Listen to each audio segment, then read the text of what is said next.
Hello बच्चों, let's read the question. Question says column 1 is a list of possible set of parameters. और column 1 में statements हैं, column 2 में graphs हैं। तो चलिए पढ़ते हैं एक एक करके। कॉलम 1 में है potential energy of a simple pendulum Y axis as a function of displacement X axis. अब हम जानते हैं पोटेंशियल एनर्जी का जो ग्राफ बन सकता है वो बन सकता है कुछ ऐसे, अगर हम ओरिजिन एक्स पर मानते हैं।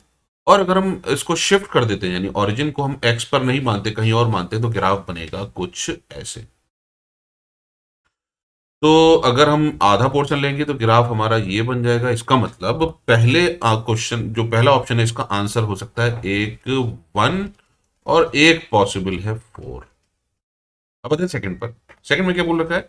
Displacement Y axis as a function of time for a one dimensional motion at zero और constant acceleration when the body is moving along positive X axis. यानी कांस्टेंट एक्सेलरेशन है, तो हमारे पास वाई वर्सेस, यानी हमारे पास वेलोसिटी वर्सेस टाइम ग्राफ है। यहां दे रखा है displacement Y as a function of time X axis for one dimensional motion at zero और कांस्टेंट एक्सेलरेशन।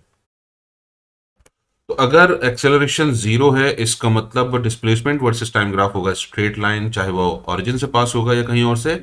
और अगर एक्सेलरेशन कांस्टेंट है तो ग्राफ होगा कुछ ऐसे, यानी एक्स वर्सेस टी ग्राफ या वाई वर्सेस टी ग्राफ। तो हमारा जो इसके लिए पॉसिबिलिटी है वो है ऑप्शन नंबर 2, यानी zero acceleration, option number 3 zero acceleration, and option number 4 constant acceleration. Then third पर range of the projectile is a function of its velocity when projected at a fixed angle. अब range का formula हमें पता है, range होती है U square sine 2 theta upon G. अब चूंकि R is proportional to U square, तो ये ग्राफ बनेगा हमारा कुछ ऐसे। तो सी के लिए हो जाएगा 4। Time, the square of a time period of a simple pendulum as a function of its length. तो square of time period is proportional to length, यानी ये बनेगा फिर स्ट्रेट लाइन हमारे पास। तो इसके लिए ग्राफ हो जाएगा 2। तो ये हो जाएगा आंसर हमारा 2। तो हमारा सही आंसर है 1। I hope you understood the solution. Thank you.